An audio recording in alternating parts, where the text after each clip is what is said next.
भक्तों, ओम नमः शिवाय, श्री शिवाय नमस्तुभ्यम, जय श्री महाकाल। भक्तों, क्या आपके भी घर में कोई ऐसा बच्चा है जो बिल्कुल भी पढ़ाई नहीं करता, आपकी बात बिल्कुल भी नहीं मानता, आपका डर सताया रहता कि मेरे बच्चे का पढ़ाई में क्या होगा। आस पड़ोस के बच्चे बहुत आगे हैं पढ़ाई में, लेकिन मेरा बच्चा पढ़ाई में इतना ज़्यादा कमज़ोर क्यों है।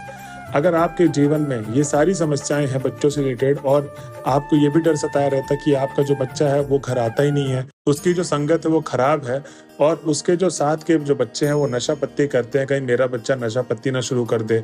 अगर ये सारी समस्याएं आपको भी सताती रहती हैं और बच्चे से रिलेटेड जो भी समस्याएं हैं आपके जीवन में, गुरुदेव जी कहते हैं कि जितनी भी माताएं आज की वीडियो सुन रही हैं, अगर वो उनमें से एक भी उपाय कर लेती हैं तो उनके घर में जो भी समस्या है बच्चे से रिलेटेड वो जड़ से समाप्त हो जाएगी। कैसे करना है, कब करना है, पूरा एकदम डिटेल में समझाऊंगा। बस मेरा आपसे यही दरखास्त है, गुरुदेव जी की जो भी कथा से बताए गए उपाय होते हैं उनको आप कृपया करके सुना मत करिए, सिर्फ कहीं लिख लीजा करिए। क्योंकि भक्तों, ज्यादातर भक्तों गुरुदेव जी के पास आते हैं और कहते हैं कि हे गुरुदेव, आपके बताए गए उपाय हम लोग बहुत सारे करते हैं लेकिन हमारी मनोकामना पूर्ण नहीं होती, कृपया करके हमें कोई ऐसा उपाय बताए जिसको मनोकामना करने से हमारी मनोकामना पूर्ण हो जाए। तब गुरुदेव जी हंसते हुए बोलते हैं और कहते हैं कि भक्तों, आप जितने भी मेरी उपाय सुनते हैं उसमें आप गलती यही करते हैं कि आप कहीं ना कहीं वो गलत उपाय करते हैं, और या तो आधा अधूरा उपाय करते हैं। और ये गलती होती क्यों है? क्योंकि आप उपाय को सिर्फ सुनते हैं, और जब भी उपाय करना होता है आप सीधा जाके कर लेते हैं, और वो आधा अधूरा उपाय क्योंकि आप गलत तरीके से उपाय कर रहे हैं। क्योंकि जो चीज आप सुनते हैं वो जरूरी नहीं है कि आपको जब तक याद रहे। तो कभी भी आप उपाय को सुने तो कृपया करके कहीं लिख ले, क्योंकि जब भी आप उपाय को करने जाए तो आप उस उपाय को देख लें, आपको स्मरण हो जाए और उसके बाद आप उपाय को कर सके। तो भक्तों, यही थी मेरी गुजारिश आपसे, इसको आप जरूर करिएगा। चलिए चलते हैं उपाय की तरफ। और उपाय को शुरू करने से पहले जिस किसी ने अभी तक हमारे चैनल को सब्सक्राइब नहीं किया, चैनल को कर ले सब्सक्राइब और बेल नोटिफिकेशन को भी ऑन कर ले, जिससे गुरुदेव जी की आने वाली अपकमिंग वीडियोस आपको मिलती रहे। तो भक्तों, गुरुदेव जी इसमें बताते हैं सबसे पहले तो आपको करना क्या है कि आपको सीधा चले जाना है शिव जी के मंदिर पे। ये करना है उपाय रविवार के दिन। इस उपाय में चाहिए क्या क्या, पहले तो मैं आपको वो बता देता हूँ कि आपको 71 चावल के दाने चाहिए, और ध्यान रहे कि जो चावल हो कहीं से टूटे फूटे ना हो, खंडित ना हो, ठीक। और उसके बाद आपको चाहिए 5 समी पत्र। अब जो 5 समी पत्र लेंगे वो कहीं से खंडित ना हो, वो भी एकदम ताजे होने चाहिए। और अगर समी पत्र नहीं मिल रहा है तो आप 2 से 3 लौंग ले लें। अब जब आप लौंग ले लेंगे तो जो मैंने बताया कि रविवार के दिन आपको ये उपाय करना है, और महादेव के मंदिर पे। अब जब आप महादेव के मंदिर में पहुंच गए तो सबसे पहले तो आपको 7 से 10 मिनट महादेव की आराधना करनी है, देवादिदेव महादेव का स्मरण करना है, उनके मंत्रों का उच्चारण करना है, उसके बाद ही आपको उपाय शुरू करना है। क्योंकि भक्तों, गुरुदेव जी कहते हैं कि ज्यादातर भक्त यहाँ गलती यही करते हैं कि जाते ही वो उपाय शुरू कर देते हैं, और मनोकामना पूर्ण न होने में सबसे बड़ा कारण ये भी आता है कि आप किस मन से गए हैं, किस मनोकामना लेकर गए हैं, कैसा आपका मन है। आप बस सीधा जाते ही उपाय शुरू कर देते हैं। आपको ये गलती नहीं करनी है, आपको जाकर 7 से 10 मिनट महादेव का आराधना करना, उसके बाद ही आपको उपाय शुरू करना है। अब सबसे पहले तो आपको चाहिए क्या, जो 71 चावल के दाने और जो समी पत्र लेकर गए थे उसको आपको अशोक सुंदरी वाले स्थान पे रखना है। अब समी पत्र नहीं था तो मैंने बताया था लौंग भी ले सकते हैं, ठीक है। 3 से 4 आप लौंग ले लें, और अगर समी पत्र है तो उसको ही रखें, लौंग को रहने दें।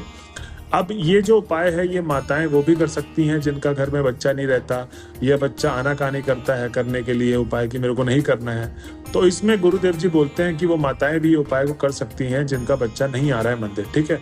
लेकिन कोशिश करिए कि आपका जो बच्चा है वो मंदिर आए और इस उपाय को पूरा करें।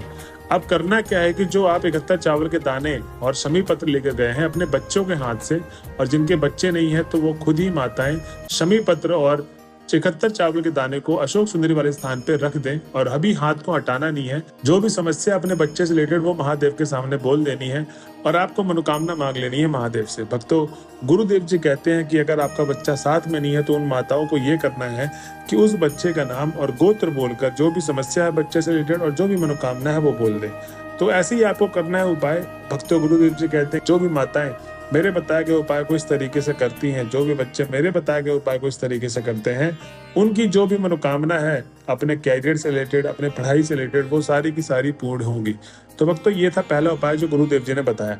अब हम चलते हैं अगले उपाय की तरफ जो गुरुदेव जी बताते हैं। इस उपाय में आपको चाहिए क्या, सबसे पहले तो ये उपाय का समय बता दूं। ये उपाय आपको करना है प्रदोष काल के दिन। अभी किसी भी दिन प्रदोष काल के समय कर सकते हैं, जैसे 20 मई को प्रदोष काल का दिन आ रहा है अभी, तो उस समय उस दिन भी आप ये उपाय को कर सकते हैं।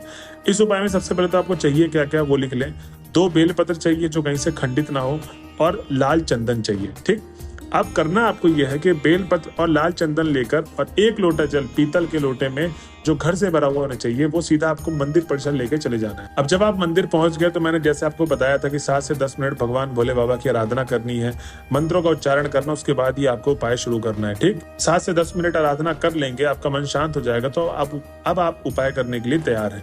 अब जो 2 बेलपत्र लेकर गए थे उसको करना क्या है, आपको पूरे 2 के दोनों बेलपत्र में 3 पत्ते होते हैं जैसे एक बेलपत्र में, ठीक है, तो पूरे बेलपत्र में आपको लाल चंदन लगा देना है, तीनों पत्तों में लाल चंदन लगाना है।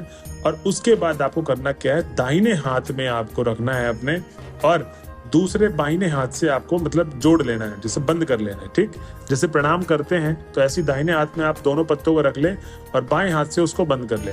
अब भक्तों, जिस भी व्यक्ति की जो भी मनोकामना है अपने कैरियर से रिलेटेड, मतलब बच्चा आपका अगर हाथ से निकल गया है, बच्चे के नंबर कम आ रहे हैं, बच्चा अगर पढ़ाई में बहुत ज़्यादा कमज़ोर है, बच्चे के बहुत कम नंबर आते हैं, बच्चा आपको लगता है कि कहीं मेरा बच्चा नशा पत्ती ना शुरू कर दे, या बच्चे की मनोकामना के लिए आप इस उपाय को करना क्या है कि जब आप दाएं हाथ में बेलपत्र को रख लेंगे और बाएं हाथ को बंद कर देंगे तो उस समय आपको मन ही मन महादेव का स्मरण करना है और श्री शिवाय नमस्तुभ्यम का जाप करना है 5 से 10 मिनट। और करना यह है आपको कि जो भी समस्या है आपको वो बोल देनी है और जो भी आपकी मनोकामना है वो बोल देनी है, और उस बच्चे का नाम और गोत्र बोलना ना भूलें जो आपका बच्चे का नाम है। उसके बाद आपने देखा होगा कि महादेव के पास नंदी जी विराजमान होते हैं, तो नंदी जी का जो अगला वाला पांव होता है उस पे आपको वो दोनों बेलपत्र दाहिने हाथ में जो रखे थे वो दाहिने हाथ से ही आप अर्पित कर दें उनके अगले वाले चरणों में, किनके, नंदी जी के चरणों में। ठीक, उसके बाद महादेव का स्मरण करके आपको अपने घर की तरफ चले जाना है। भक्तों, गुरुदेव जी कहते हैं कि जो भी कोई भक्त अगर मेरे बताए गए उपाय को इस तरीके से करता है उसकी जो भी मनोकामना होगी वो अवश्य पूर्ण होगी।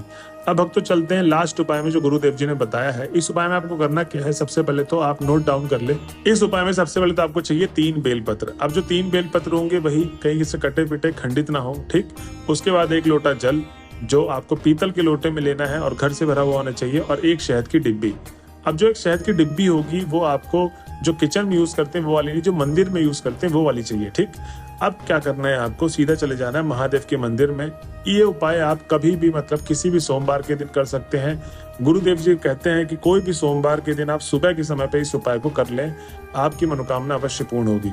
इस उपाय में आगे क्या करना था चलिए जानते हैं। तो जब आप महादेव के मंदिर पहुंच जाएंगे तो 7 से 10 मिनट आराधना कर लें। आराधना करने के बाद आपको करना क्या है कि जो 3 बेलपत्र लिए हैं उसमें जो शहद की डिब्बी लाए हैं तो बीच वाले पत्तों में तीनों बेलपत्र को बिछा लें आप थाली में ही, और बीच वाले पत्ते में आपको शहद लगा देना है। क्या लगाना है, शहद। अब जब आप शहद लगा देंगे तो जो 3 बेलपत्र ले गए थे वो जलाधारी वाले भाग पे आपको तीनों लाइन वाइज रख देना है। जिस जगह से आप शहद लगाए थे उस जगह को चिपका देना है। ठीक, जलाधारी वाले भाग पे उसी वाले जगह पे लगाना है। और जब वो बेलपत्र चिपक जाएगा तो आपको करना क्या है, जो 1 लोटा जल लेकर गए थे वो आपको दोनों हाथों को अपने ऊंचा करके एकदम महादेव के शिवलिंग पर अर्पित कर दें, और महादेव से आपको अपने बच्चे का नाम और समस्या बोल देनी है। भक्तों, गुरुदेव जी बोलते हैं कि जो भी भक्त इस तरीके से मेरे बताए गए उपाय को करता है उसकी मनोकामना अवश्य पूर्ण होती है। भक्तों, बस ध्यान रहे जब भी आपका बच्चा साथ में नहीं है तो इस चीज का ध्यान रखना बहुत जरूरी है कि आपका बच्चे का नाम और उसका गोत्र जरूर बोले, उसके बाद ही समस्या और अपनी मनोकामना बोले। तो भक्तों, ये थी वीडियो। अगर वीडियो के आप लास्ट तक पहुंच गए तो श्री शिवाय नमस्तुभ्यम लिखना ना भूलें। मिलते हैं अगले वीडियो में, जब तक के लिए बने रहे हमारे चैनल में। हर हर महादेव।